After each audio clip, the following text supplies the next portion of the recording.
అందరికీ నమస్కారం. ఈరోజు మనము ఒక విభిన్నమైన టాపిక్ని మనం ఎంచుకున్నాము. ఎలా మనము మన జీవితంలో జరిగే కొన్ని హఠాత్ పరిణామాలని, కొన్ని క్రైసిస్ సిచ్యువేషన్స్ అంటాము, కొన్ని సంఘటనలు ఏవైతే మనకి సడన్గా మన ఆధీనంలో లేకుండా జరుగుతాయో వాటిని మనం ఏ రకంగా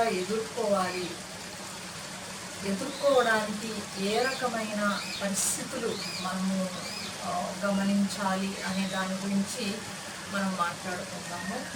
సో హఠాత్ పరిణామాలు అంటే ఎటువంటి వాటిని మనం హఠాత్ పరిణామాలు అంటాము? మనకి ఏదైనా అనుకోని విధంగా యాక్సిడెంట్ జరగడం కానివ్వండి, లేదు ఏదైనా ఉద్యోగం అనేది కోల్పోవడం కావచ్చు, లేదా ఏదైనా చాలా పెద్ద ఆర్థిక ఇబ్బంది అనుకోకుండా వచ్చి ఉండొచ్చు. చాలా దగ్గర వాళ్ళకి ఏదైనా అనుకోని రీతిలో ఒక డయాగ్నోసిస్ కానీ, క్యాన్సర్ లాంటిది కానీ, అలాంటి ఒక జబ్బు లాంటిది ఏదైనా మనకి మనం ఎదుర్కోవాల్సి వచ్చినప్పుడు, లేదా ఏదైనా ప్రాణహాని అనుకోని విధంగా మన దగ్గర వాడిని కోల్పోవలసి వచ్చినప్పుడు, ఇలాంటి పరిస్థితులు మనకి మన జీవితాన్ని కొంచెము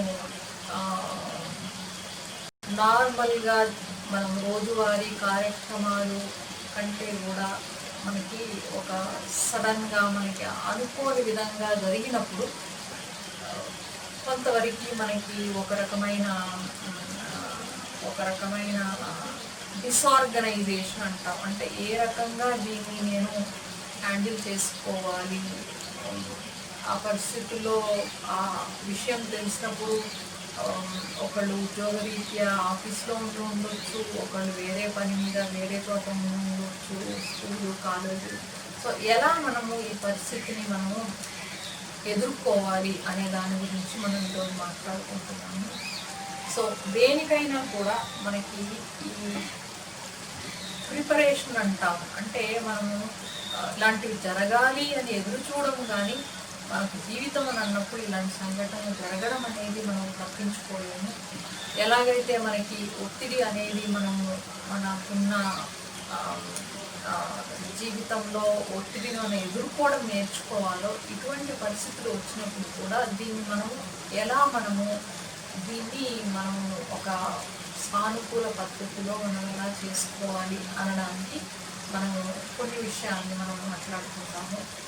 అన్నిటికంటే ముఖ్యమైనది, మనకి ఈ యొక్క సంఘటన అనేది మనకి జరిగినప్పుడు మన మనసు ఎంత ప్రశాంతంగా మనం ఉంచుకోగలుగుతున్నాము అన్న దాన్ని బట్టి మన ఆలోచన విధానం అనేది ఆధారపడి ఉంటుంది. మనం తొందరగా భావావేశానికి లోనయ్యి ఏంటి ఇలా ఎందుకు అని ఒకళ్ళను మనము ఒకళ్ళ మీద ఒకళ్ళు మనం నిందించుకోవడం వల్ల కానీ, లేదా తొందరగా భావావేశానికి లోనైనప్పుడు మనం ఈ రకమైన పరిస్థితులను ఎదుర్కోవడం అనేది ఇంకా కొంచెం డిలే అవ్వడము, లేదా ఎదుర్కోవడానికి మన మనసు అంతగా తొందరగా సంసిద్ధత అనేది ఇంకా జరగకపోవడం అనేది జరుగుతూ ఉంటుంది. సో మనము మనసుని ఎంత ప్రశాంతంగా ఉంచుకుంటాము, ఎమోషనల్ అవ్వకుండా, భావావేశాలకు లోనవ్వకుండా ఎంత కామ్గా మనము ఈ పరిస్థితి అవును ఇప్పుడు జరిగింది, దీన్ని మనం ఎట్లా హ్యాండిల్ చేసుకోవాలి, ఏ రకంగా దీన్ని మనము యాక్సెప్ట్ చేయాలి, ఇది జరిగింది అనే దాన్ని ఒప్పుకోవడం అనేది ముందుకు వెళ్ళడానికి ఒక మొదటి మెట్టుగా మనకి ఉంటుంది. సో యాక్సెప్టింగ్ ద రియాలిటీ, ఈ విషయం జరిగింది, నేను ఒప్పుకోను, ఇలా జరగడానికి వీల్లేదు అని మన మనసులో మనకు అనిపించినా కూడా ఇది జరిగింది అనేదాన్ని మనం ఎంత ఫాస్ట్గా మనం దాన్ని సింక్ చేసుకుంటామో, దాన్ని మనం హ్యాండిల్ చేసుకోవడం అనేది కూడా దాని మీద ఆధారపడి ఉంటుంది. సో ఇది మొదటి విషయము. రెండో విషయానికి వస్తే, మన ఫ్యామిలీలో, మన కుటుంబంలో బంధాలు, మన కుటుంబంలో ఉండే అనుబంధాలైనా, ఒకళ్ళ మీద ఒకళ్ళకి మనకుండే ఆ యొక్క కనెక్షన్ అంటాం, రిలేషన్షిప్ అనేది, దాన్ని బట్టి కూడా మనము ఒక హఠాత్ పరిణామం జరిగినప్పుడు ఎలా దీన్ని ఎదుర్కొంటాము అనేది ఆధారపడి ఉంటుంది. ఇప్పుడు ఆల్రెడీ మనము ఫ్యామిలీలో, కుటుంబంలో ఎవరికైనా ఆల్కహాల్ ప్రాబ్లం ఉంది, లేదా ఆల్రెడీ ఒకళ్ళకి ఒక జబ్బు చేయడం వల్ల మనం కేర్ తీసుకోవాల్సి వస్తుంది, ఆల్రెడీ ఏదో ఒక ఒత్తిడిని మనం ఎదుర్కొంటున్నాము అన్నప్పుడు ఈ యొక్క హఠాత్ పరిణామము ఇంకా దాన్ని కొంచెము డబుల్ బ్లో లాగా, ఇంకా స్ట్రెస్ అనేది ఎక్కువ అయ్యేలాగా జరుగుతుంది. సో దీన్ని మనము మన ఫ్యామిలీ బంధాలు అనేవి పటిష్టంగా ఉన్నప్పుడు ఎదుర్కొనే విధానంలోనూ, ఆల్రెడీ కుటుంబ సభ్యుల మధ్య సంబంధాలు కొంచెము స్ట్రెస్ఫుల్గా, కొంచెము వీక్గా ఉన్నప్పుడు ఎదుర్కోవడానికి చాలా తేడాగా ఉంటుంది. మన బంధాలు అనేవి పటిష్టంగా ఉన్నప్పుడు ఏదైనా ఇలాంటి అనుకోని సంఘటన ఎదుర్కోవడం అనేది మనము కొంచెం సునాయాసంగా చేయగలుగుతాము. ఆల్రెడీ మనం ఒక స్ట్రెస్లో సభ్యుల మధ్య ఒకళ్ళ మీద ఒకళ్ళకి మనకి కొంచెం ఒక రకమైన స్ట్రెస్ అనేది బిల్డ్ అయినప్పుడు దాన్ని ఎదుర్కోవడం అనేది కొంచెము ఇంకా కుటుంబంలో మనస్పర్ధలు అనేవి ఇంకొంచెం పెరిగే అవకాశం అనేది ఎక్కువగా ఉంటుంది. సో మనం ఏర్పరచుకున్న కుటుంబ సభ్యులతో మనం ఏర్పరచుకున్న అనుబంధం అనేది కూడా మనకి ఈ పరిస్థితుల్లో చాలా ముఖ్యమైన పాత్రను వహిస్తుంది. ఇంకా మనకి ఫ్యామిలీలో మనందరికీ కూడా ఒక దినచర్య అనేది ఉంటుంది.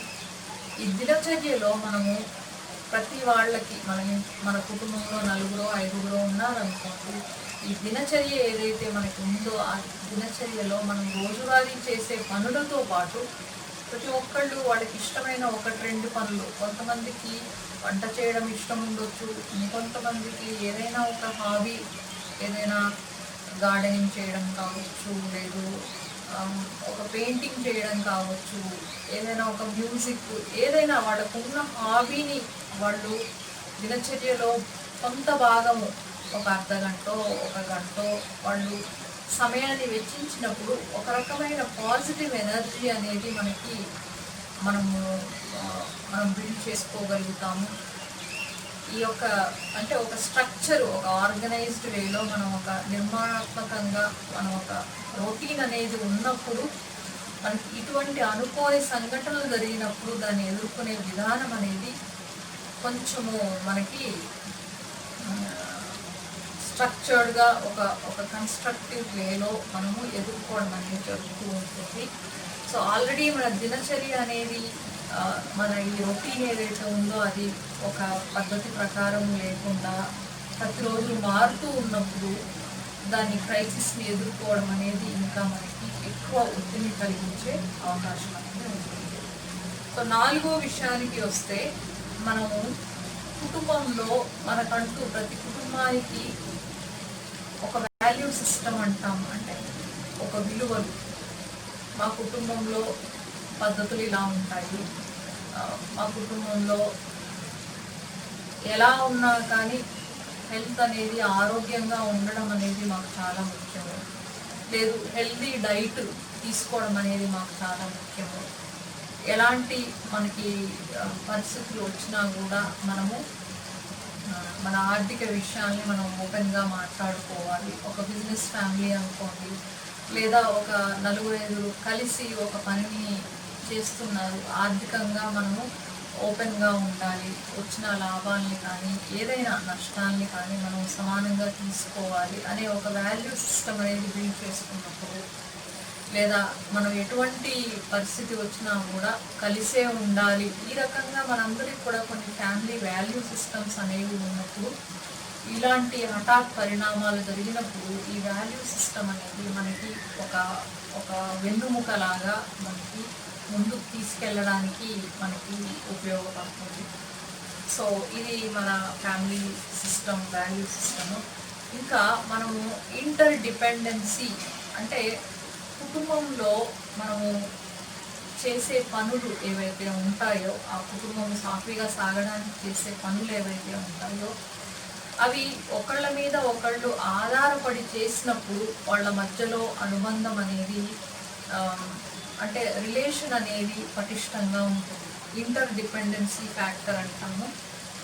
అంటే ఎవరి పనులు వాళ్ళు, ఎవరి దినచర్యలు వాళ్ళకి ఉన్నా కూడా మనం అట్లీస్ట్ ఒక 2-3 పనులు కలిసి చేయడం వల్ల, అది కలిసి మనము ప్రతిరోజు కలిసి తినడం కావచ్చు, లేదు కలిసి మనము ఒక 2-3 పనులు మనం చేసుకుంటున్నప్పుడు ఒక రకమైన మనకి ఒక అండర్స్టాండింగ్, ఒక ఫ్లెక్సిబిలిటీ అంటాం. అంటే ఒక పర్సన్ గురించి ఇటువంటి మనస్తత్వము, కొన్ని విషయాలు వీళ్ళు చేయగలుగుతారు, కొన్ని విషయాలు వీళ్ళకి ప్రాక్టికల్గా చేయలేరు, అంటే ఒక రకమైన అండర్స్టాండింగ్ అనేది మనకి డెవలప్ అయినప్పుడు డిపెండెన్సీ ఒకళ్ళ మీద ఒకళ్ళు, ఓకే నువ్వు ఇందులో నువ్వు మంచిగా చేస్తావు కాబట్టి ప్రాక్టికల్గా ఈ విషయాలు నువ్వు చెయ్యి, ఈ విషయాలు నువ్వు నలుగురితో బయట వాళ్ళతో నువ్వు మాట్లాడగలవు, సోషల్గా నువ్వు మింగిల్ అవ్వడం అనేది నీకు ఈజీ అవుతుంది కాబట్టి నువ్వు సోషల్గా ఇలాంటి విషయాలు నువ్వు హ్యాండిల్ చేసుకో. ఈ రకంగా మనం ఎవరమైతే కొన్ని విషయాల్లో స్ట్రాంగ్ ఉంటామో వాళ్ళు ఆ పనులు చేసినప్పుడు ఆ కుటుంబానికి సంబంధించిన అన్ని ఫంక్షన్స్, ఆ కుటుంబం సాఫీగా సాగడానికి కావాల్సిన అన్ని ఫంక్షన్స్ అనేవి మనము ఒకళ్ళ మీద ఒకళ్ళు ఆధారపడి చేసుకున్నప్పుడు ఒక రకమైన మనకి బాండింగ్ అనేది ఏర్పడుతుంది. సో ఇంటర్ డిపెండెన్సీ ఫ్యాక్టర్ ఉన్నప్పుడు కూడా మనం ఏదైనా ఇలాంటి హఠాత్ పరిణామం జరిగినప్పుడు ఎదుర్కోవడం అనేది మనము ఈజీగా చేయగలుగుతాము. సో అన్నిటికంటే ముఖ్యమైనది, ఏదైనా మనకు అవసరం వచ్చినప్పుడు మనము బయటి వాళ్ళ హెల్ప్, ఒక్కొక్కసారి మనకి అది ఒక లీగల్ సిస్టమే కావచ్చు, లేదా ఒక మెడికల్ సిస్టమే కావచ్చు, మనము ఏదైనా అవసరం అని అనుకున్నప్పుడు మనము ఈ హెల్ప్ తీసుకోవడం అనేది చాలా ఇంపార్టెంట్.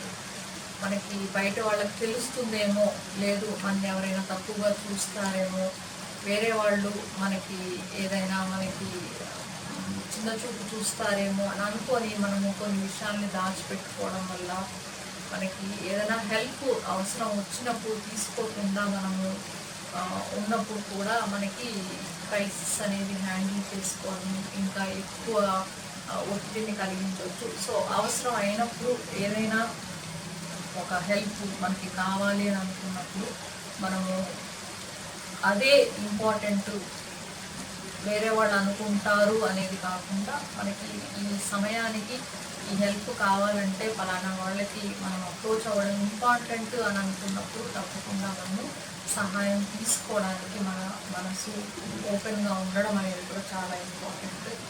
ప్లస్ మనకి అన్నిటికంటే ముఖ్యంగా ఆలోచించవలసిన విషయం ఏంటంటే, ఏది కూడా ఎప్పటికీ అలాగే ఉండిపోదు, ప్రతిదీ కూడా మూవ్ అవుతుంది. ఈ క్రైసిస్ అనేది కూడా మూవ్ అవుతుంది. మనం ఎప్పటికీ ఇదే పొజిషన్లో, ఇదే పరిస్థితిలో ఇలాగే ఉండిపోము. ఇది కూడా ఒక టెంపరీ ఫ్యాక్టరే. దీన్ని మనం హ్యాండిల్ చేసుకుంటే మనం ముందులాంటి పరిస్థితిని, నార్మల్ స్థితికి మనం రావచ్చు అనే ఒక మానసిక పరిస్థితి అనేది, ఒక నమ్మకం అనేది చాలా ముఖ్యమైన విషయము. సో ఇది టెంపరీ, ఇక్కడ నుంచి మనం ముందుకు వెళ్ళగలుగుతాము. ఇంకా ఎప్పటికీ మనం ఇందులోనే ఉండడం అనేది జరగదు. ఈ సిచ్యువేషన్ మనకి ఎన్నో కుటుంబం, ఎన్నో ఆటుపోట్లు ఎదుర్కొన్నప్పుడు దీన్ని కూడా మనం ఎదుర్కోగలము అనే ఒక ధైర్యం అనేది చాలా ముఖ్యమైన విషయం. సో మన మైండ్స్ని మనం ఎప్పుడైనా కూడా, ఎప్పుడు ప్రతీది కూడా బాగుండాలి, ప్రతీది కూడా ఎప్పుడూ సంతోషంగా ఉండాలి అంటే జీవితం అలా ఉండదు. మనకు అనుకోకుండా ఇలాంటివి జరిగినప్పుడు కూడా మనం దాన్ని కూడా మనం యాక్సెప్ట్ చేయగలిగినప్పుడు, అది కూడా జీవితంలో ఒక భాగమే అని మనం అనుకున్నప్పుడు, వాటిని హ్యాండిల్ చేసుకునే విధానం అనేది ప్రాక్టికల్గా భావావేశాలకు లోనవ్వకుండా, ఎస్పెషల్లీ మనకి ఈ యొక్క నెగిటివ్ సైడ్, కోపం కానీ, ఈ యొక్క విచారము, డిప్రెషన్, ఇటువంటి వాటికి వెళ్ళకుండా మనం వాటిని ఒక కారణములు, రేషనల్ వే అంటాము. అంటే మనం ఒక కన్స్ట్రక్టివ్గా, నిర్మాణాత్మకంగా మనము ఆ పనిని, ఆ యొక్క పరిస్థితిని మనం ఎదుర్కోవడం అనేది ప్రాక్టికల్గా మనం చేయగలిగినప్పుడు ఎటువంటి పరిస్థితి వచ్చినా కూడా మనము ఎదుర్కోవడం అనేది కష్టమని అనిపించదు. సో పరిస్థితి ఎలా ఉన్నా కూడా ఒక పాజిటివ్ మైండ్, ఒక హోప్ఫుల్గా అంటే ఒక ఆశాజనకంగా మనం ఉన్నప్పుడు దేన్నైనా మనం ఎదుర్కోవడం అనేది అసాధ్యం కాదు. సో దీన్ని మనము ఒక సమ్మరీ లాగా చెప్పుకున్నట్లయితే, మనకి ఏదైనా ఒకటి అనుకోకుండా మనకు ఒక క్రైసిస్ సిచ్యువేషన్ ఎదురైనప్పుడు మనం దాన్ని కొన్ని విషయాల్ని మనము మనకి ఆల్రెడీ ఫ్యామిలీలో ఉండే కొన్ని విషయాల్ని మనము ఏ రకంగా మనము ఉపయోగించుకొని ఈ యొక్క పరిస్థితి నుంచి మనం బయటపడాలి అనేది మనం మాట్లాడుకున్నాము. వాటిల్లో భాగంగా మనకి ఈ సంఘటన జరిగింది అని మనం ఎంత తొందరగా మనము దాని రియాలిటీని ఒప్పుకుంటామో అక్కడ నుంచి మనం ప్రాక్టికల్గా నెక్స్ట్ స్టెప్ తీసుకోవడానికి మన మైండ్ అనేది అంత మనకి అది విల్లింగ్గా మనం ముందడుగు వేయడానికి అది మనకి హెల్ప్ అవుతుంది అనేది మొదటిది. రెండోది, మన కుటుంబంలోని బంధాలు మనం ఎంత ఒకళ్ళ మీద ఒకళ్ళు మనం ఆధారపడి మనం పనులు చేసుకుంటున్నాము అనే దాని మీద కూడా మనము ఈ సంఘటనని ఎదుర్కోవడం అనేది ఆధారపడి ఉంటుంది. ఇంకా మన వాల్యూ సిస్టము, మన కుటుంబంలో ఉండే విలువలు, మనం ప్రతిరోజు చేసే రొటీన్ కార్యక్రమాలు, ఇవన్నీ కూడా మనకి పాజిటివ్ ఎనర్జీ లాగా ఈ యొక్క గడ్డు పరిస్థితిని ఎదుర్కోవడానికి మనకి ఎంతో ఉపయోగపడతాయి. నమస్కారం.